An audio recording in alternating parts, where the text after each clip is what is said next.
오늘 우리가 이제 나눌 말씀의 제목은 뭐냐면 용서받지 못할 죄에 대한 이야기입니다. 용서받지 못할 죄.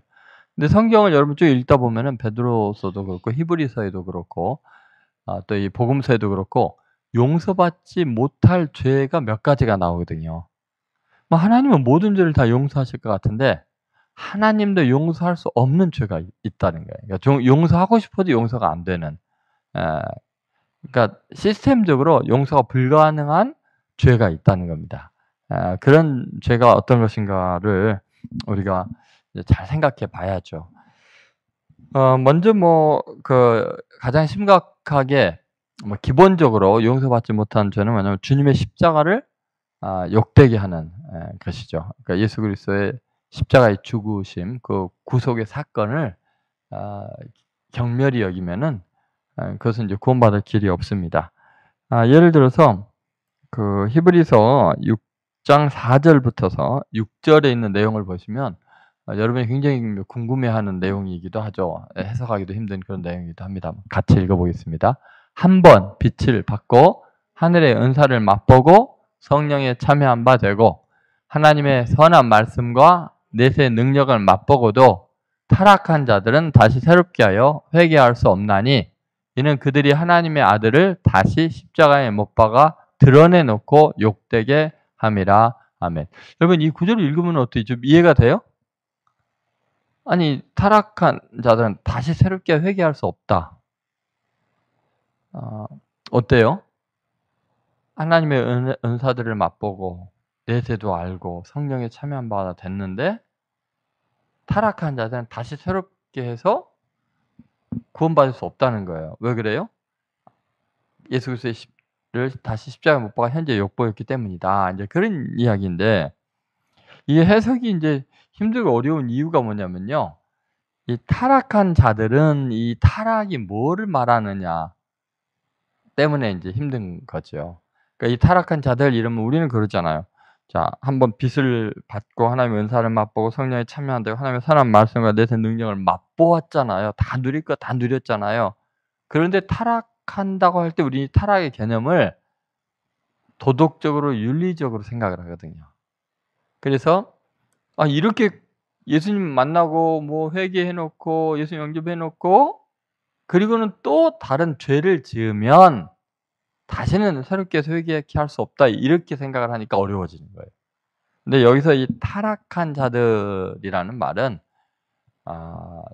지금 그 예수 그리스도의 십자가의 구원으로 은혜로 구원받는다는 그 하나님의 말씀을 배도하는 거죠. 그 진리를 거부하는 거예요. 그러니까 지금 이게 윤리적인 측면에서의 타락이 아니고 이거는 근본적으로 아주 그냥 십자가의 구속의 은혜를 저버리고 배반하는 거죠. 부인하는 거죠. 그것은 예수님을 또 한 번 십자가에 못 박는 것처럼 공개적으로 예수님의 십자가를 헛되게 하고 보배로운 피를 짓밟는 행위가 되잖아요. 그러니까 이런 사람은 십자가의 구속의 은혜를 죄 사함의 복음을 거부하기 때문에 구원하고 싶어도 구원할 방법이 없는. 왜냐하면 오직 우리가 구원받는 것은 죄 용서받는 것은 뭐 때문이에요? 주님이 내 죄를 위해서 대신 피 흘려 죽으셔서 그 보혈의 능력으로 그 공로를 우리가 구원받는데 그걸 갖다가 거부하는 거예요. 신앙적으로 타락하는 거예요.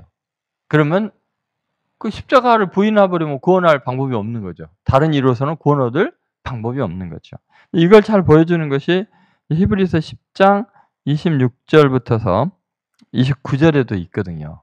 근데 그 내용은 제가 읽어드릴 테니까 한번 들어보세요. 이제 같은 이 히브리서 10장 26절에서 29절에 있는 내용이 아까 타락했다는 게 뭐를 말하는지를 설명하고 있습니다.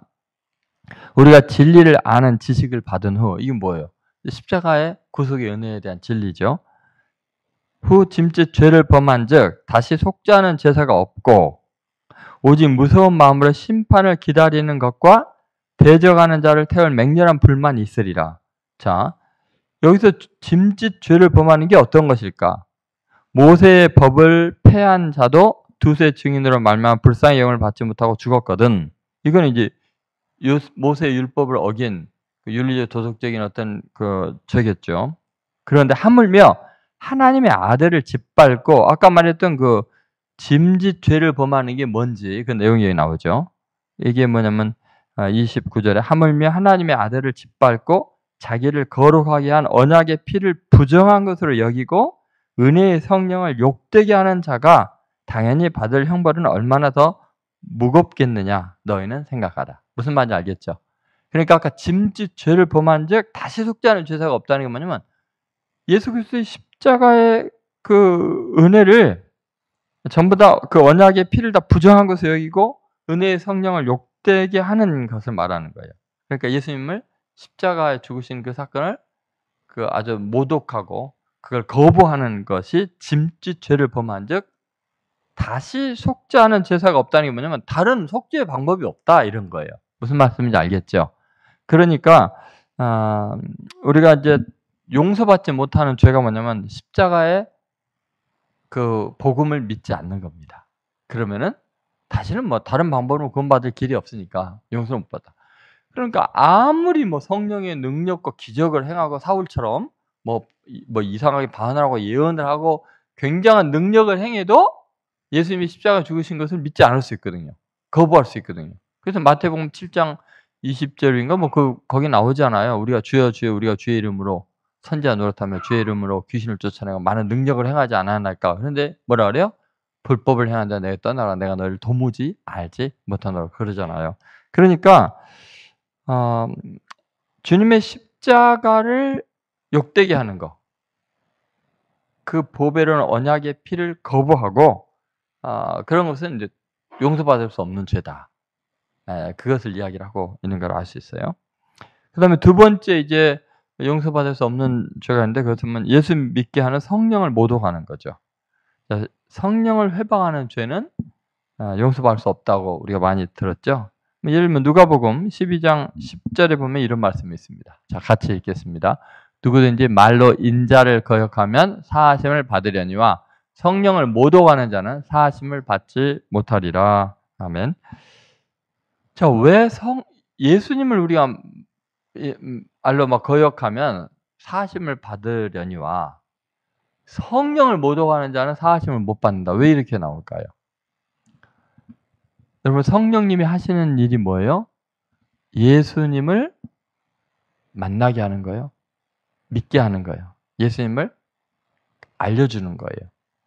그러니까 성령님의 감동이 없이는 누구든지 예수를 주시라고 할 수가 없어요. 그렇죠? 그래서 성령으로 아니하고는 누구든지 예수를 주라고 할 수 없는데 그 성령의 역사를 거부하고 모독을 하면은 예수 믿을 방법이 없는 거예요. 인간이. 아무리 머리를 쓰고 노력을 해도 인간의 머리로 계산으로는 예수를 믿어야 될 이유가 없어요. 그런데 이게 예수님이 믿어지는 역사가 성령의 역사거든요. 그런데 그 성령님의 역사를 거부하면은 예수님 어떻게 믿겠어요? 그러니까 죄 사함을 받는 복음을 받아들일 수가 없기 때문에 성령을 거부하면 죄 사함을 받을 길이 없다. 그래서 예수님을 막 싫어하고 미워했던 사람도 성령이 임하면은 예수님을 믿잖아요. 사도 바울 같은 사람, 그죠? 그러니까 성령님의 역사를 거부하지 않으면은 희망이 있어요. 심지어 예수님을 모독해도 그 사람이 회개하고 돌아올 수 있어요. 근데 성령의 역사를 거부하면 희망이 없어진다. 그래서 모든 죄는 사함 받되 성령 회방죄는 사함을 받을 수 없는 게 너무나 큰 죄를 지었기 때문에 용서를 못하는 게 아니라 용서받을 수 있는 길이 원천적으로 봉쇄가 되기 때문에 성령으로 아니하고는 뭐 예수님을 믿을 수가 없는데 십자가의 사건이 믿어지지가 않는데 그 성령을 거부하니까 희망이 없다는 거죠. 그래서 우리는 이 용서받을 수 없는 죄 두 번째는 바로 성령을 모독하는 것, 회방하는 죄다. 그래서 여러분 성령님의 역사를 늘 기대하고 성령님을 존중히 여겨주고 성령의 감동에 순종하고 늘 그래야 될 줄로 믿습니다. 자, 이제 세 번째는 전부 다 신기한 거다. 이런 거죠. 그러면 자, 내가 예수 그리스도의 십자가의 능력을 믿었어요. 그 혜택도 받았고 죄 용서 받았어요. 성령님도 인정을 해요. 그런데 그럼에도 불구하고 용서받지 못하는 죄가 있어요. 용서받을 수 없는 죄가 있어요. 그게 뭐냐면 다른 사람을 용서하지 않는 죄예요. 이게 너무 성경에 많이 반복이 돼 가지고 믿어지지가 않을 정도로 놀라운 원리예요. 우리는 앞에 두 개는 이제 좀 이해가 되잖아요. 근데 마지막 이거는 우리가 두려운 현실이죠. 우리의 실체를 보게 되기 때문에 굉장히 중요합니다.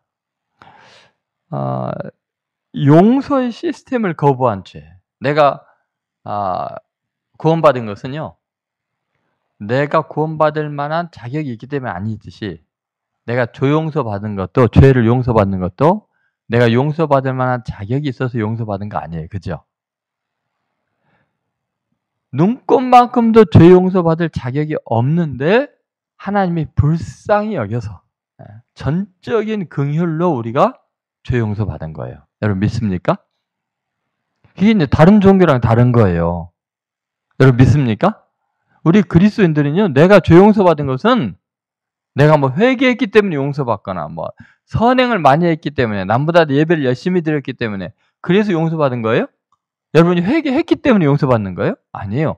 예수님께서 내 죄를 위해서 십자가에서 죄값을 치루어 주신 거예요. 불쌍히 여겼기 때문에 우리가 회개가 가능한 거예요. 회개해도 의미가 있는 거예요. 아무리 잘못했습니다 해도 죄값을 안 치르면 그거는 죽음이에요. 그죠? 죄의 값을 누군가 치러줘야 되는데 하나님의 긍휼이 여겨서 우리를 불쌍해서 우리 대신 죄값을 치루어 줬기 때문에 절대적인 하나님의 긍휼로 우리가 용서를 받은 거예요. 값없이 은혜로 용서받은 거예요. 회개도 내 공로가 아니에요. 네? 내가 회개하는 건 그 구속의 은혜에 대한 감격 때문에 내 죄를 인정하고 다시는 죄 안 짓고 내가 죽고 예수님과 함께 살겠습니다 하는 고백이죠. 완전히 돌아서는 거죠. 이미 용서가 있기 때문에 회개가 가능한 거예요. 회개했기 때문에 구원받는 게 죄 용서받은 게 아니에요. 죄를 용서하셨기 때문에 너무 감격해서 회개를 하는 거예요. 맞습니까? 회개도 자기 공로가 되면 안 돼요. 절대적인 은혜예요. 하나님이 다 마련해요. 그러니까 이거는 용서의 시스템은 긍휼의 시스템으로 돌아가요. 용서는 뭘로 받느냐? 긍휼로 받는 거지 내 공로로 받는 거 아니야. 하나님이 날 불쌍히 여기시는 한 가지 때문에 하나님이 다 이루어셔서 너무 내가 감격해서 회개하는 거예요. 눈물 나서 회개하는 거예요. 그 사랑에 감격해서 회개하는 거예요. 그래서 우리는요, 굉장히 중요한 거예요. 예를 들면은 내가 죄를 부지식간에 지었어요. 근데 회개를 해야 되는데 갑자기 교통사고가 나서 회개 안 하고 죽었어요. 그럼 우리가 구원 받을까요? 못 받을까요? 죄를 회개 안 하고 죽었는데 구원 받을까 안 받을까요? 여러분 우리는 내가 행한 어떤 행위로 구원받는 게 아니고 은혜로 구원받고 긍휼로 구원받은 거예요. 예수님이 날 위해 죽으신 것 때문에 구원받기 때문에 내가 지은 죄를 미처 회개하지 못하고 죽어도 예수님을 내가 믿기 때문에 그분의 보혈의 능력으로 내 죄가 용서받고 구원을 받는 거예요. 무슨 말인지 알겠습니까? 이건 뭘 의미냐면 회개가 나를 구원한 이유가 아니에요. 나를 구원한 이유는 예수 그리스도의 십자가의 보혈의 능력이에요. 그러면 이제 이렇게 돌아가는 거예요. 정말 우리가 구원받은 것이 이 하나님의 긍휼로 예수 그리스도의 십자가의 보혈의 공로로 우리가 구원을 받았다면 다른 사람도 여전히 그 시스템으로 구원을 받는 거예요. 나 홀로 그 혜택을 받는 게 아니라 하나님의 나라는 그렇게 만들어져 가는 거예요. 그렇게 이루어져 가는 거죠. 그래서 이제 중요한 게 뭐냐면 이 마태복음 18장에 이제 그 형제가 내게 뭐 죄를 뭐 7번씩 죄를 져도 7번씩 용서해야 됩니까? 뭐 베드로가 물어보잖아요. 근데 예수님께 7번씩 7번이라도 용서를 하면서 이 비유를 이야기를 하신 거지 않습니까? 1만 달란트 빚진 사람이 왕에게 탕감을 받았어요. 그리고 나오다가 자기 친구를 만나는데 자기한테 100데나리온 3개월치 월급을 이제 빚진 사람이 있으니까 멱살을 잡고 갚으라 그러니까 내가 갚을 테니까 조금만 참아달라. 꼭 갚을 테니까 그랬는데 감옥에 쳐넣었어요. 왕이 그 소리를 듣고 어떻게 해요? 불러가지고 내가 너를 불쌍히 여긴 것처럼 너도 내 동반을 친구를 불쌍히 여기는 것이 뭐라 그래요? 마땅하지 아니하냐. 이게 자연스러운 거 아니냐. 어? 그러니까 너가 너 동거를 불쌍히 여기지 않은 것처럼 네가 그 원칙 그대로 친구한테 한 그대로 나도 네한테 하겠다. 네가 네 형제를 용서하지 않은 것처럼 나도 너가 홀이라도 갚기 전에는 못 나온다 감옥에 쳐넣었어요. 20만 년을 월급을 한 푼도 안 쓰고 모아야 갚을 수 있는 게 1만 달란트거든요. 근데 6개월 아니 3개월치 그 정도 가지고 이 감옥에 쳐넣었잖아요.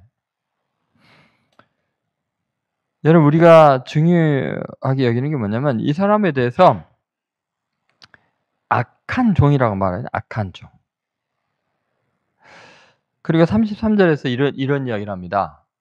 자, 한번 같이 읽어봅시다. 내가 너를 불쌍히 여김과 같이 너도 내 동료를 불쌍히 여김이 마땅하지 아니하냐. 저 앞에 용서의 시스템은 긍휼에 의해서 돌아갔잖아요. 그러면 너도 내 동료를 어떻게 해야 돼요? 그 불쌍히 여겨야 되는 거예요. 용서의 시스템으로 대했어야 된다는 거죠. 근데 이걸 거부한 거죠, 이제. 여러분 왜 거부를 했을까를 한번 생각해 보셔야 돼요. 왜 이 1만 달란트 빚진 사람이 용서를 받아 탕감을 받았는데 왜 그 친구를 용서하지 않았을까? 여러분 왜 그럴까요? 그 이유가 되게 많아요. 현실적으로 우리들의 모습이 그대로 나와 있어요. 뭐 여러 가지 이유가 있을 수 있어요. 예를 들면 창피를 당했잖아요. 어쨌든 용서를 받았지만 자기 입장에서. 근데 나와서 보니까 나한테 빚진 녀석을 만나면은 무슨 생각이 드냐면 저런 인간 때문에 내가 아까 창피를 당했어. 나한테 빚진 이런 인간 때문에. 그 사람은 사실 3개월치밖에는 빚을 안 졌어요. 자기는 20만 년이고. 근데 20만 년 전부 책임을 이 사람한테 넘기고 싶은 거예요.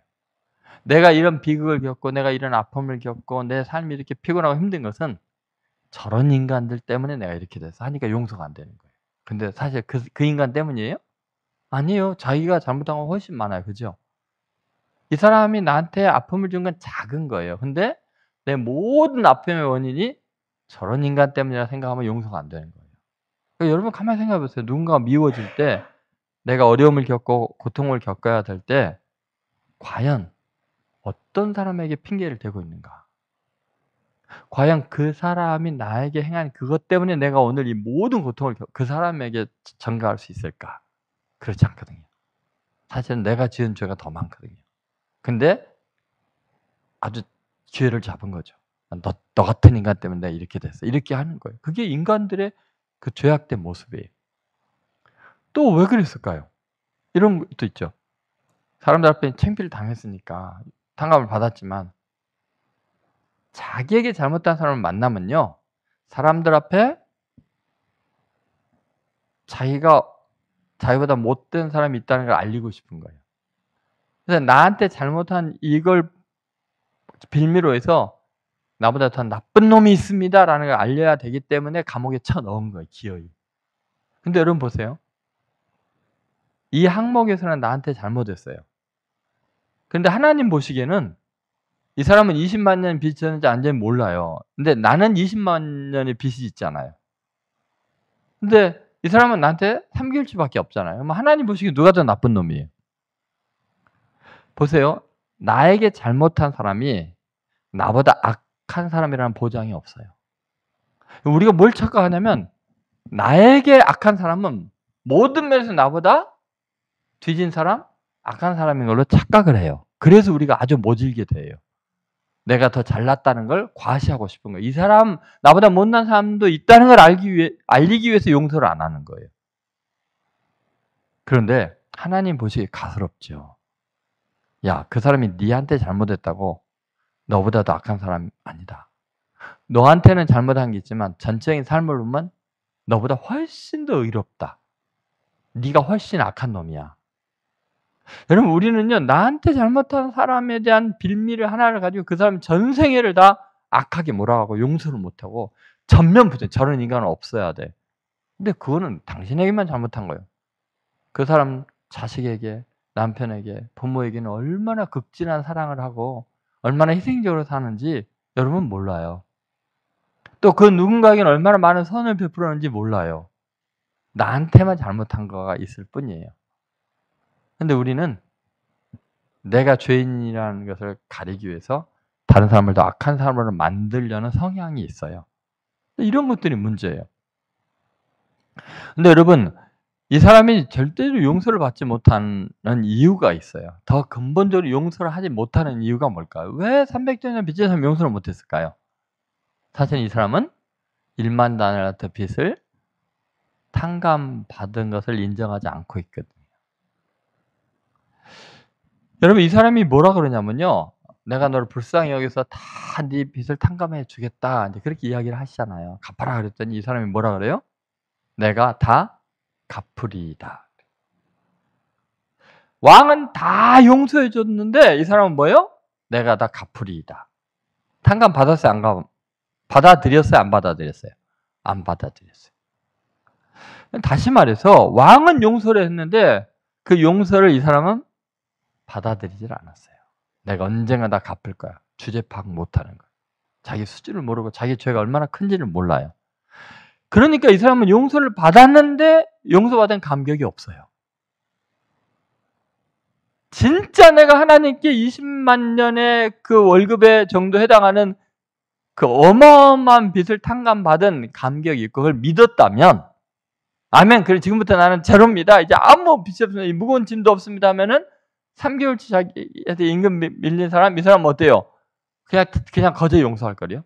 아무것도 아니고 용서가 너무 자연스럽고 근데 용서를 하셨지만 용서를 믿지 않기 때문에 받아들이지 않기 자기 의의가 있기 때문에 내가 다 갚을 수 있다고 생각하니까 이 사람은 나한테 빚진 사람한테 당장에 받아야 되는 거예요. 그래 이거 갚아야 되니까 받아서 갚아야 되니까. 그래서 결국 뭐냐면요.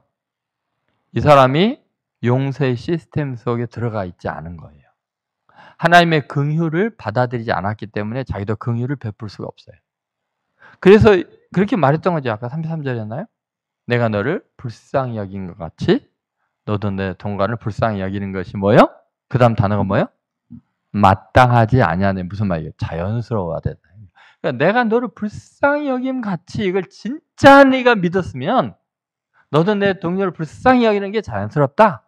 근데 네가 지금 네 동관을 불쌍히 여기지 않은 이유는 뭐냐면 내가 용서해 줬는데 네가 안 믿은 거다. 받아들이지 않은 거다. 그러니까 그러면 네 원하는 대로 용서의 시스템에서 벗어나서 사니까 너도 갚을 때 다시 감옥에 쳐넣겠다 이렇게 되는 거예요. 여러분 인간은요 누가 누구를 용서할 수 있는 자격 없어요. 죄 용서는 재판장만이 해요. 우리 인생의 유일한 재판장은 누구예요? 하나님이세요. 그리고 세상을 심판하는 권한을 예수님이 갖고 계세요. 근데 그 예수님이 심판하지 않고 구원하러 오셨다 그랬어요. 용서하러 오셨어요. 그럼 우리는 그걸 믿어야죠. 받아들이죠. 그러면 예수님이 만든 하나님의 나라는 용서의 나라고 긍휼의 나라잖아요. 그럼 우리는 누구도 예외함 없이 다 죄인이기 때문에 용서받은 기쁨과 감격으로 용서가 자연스러운 사람이 돼야 되고 심판하실 이는 재판장이신 하나님이지 나는 죄인인데 내가 누구를 용서할 수 있는 거 아니에요. 우리는 자유로워야 돼요. 하나님께 맡기세요. 그리고 오늘부터 여러분은 하나님의 나라와 의를 구하요. 하나님의 나라와 의가 뭐예요? 십자가의 복음을 전하는 거고 용서의 복음을 전하는 거예요. 그래야 인류의 평화가 와요. 동네가 평화로워지고 교회가 은혜가 넘치게 될 거예요. 꼭 복음의 능력이 원리가 그대로 여러분에게 여러분의 삶 속에서 정말 실현되고 하나님의 기뻐하시고 야, 너 진짜 믿는구나. 하나님의 긍휼의 사람이구나. 용서의 사람이구나. 그렇게 완전히 자유로워지는 시간이 되기를 주의 이름으로 축원드립니다.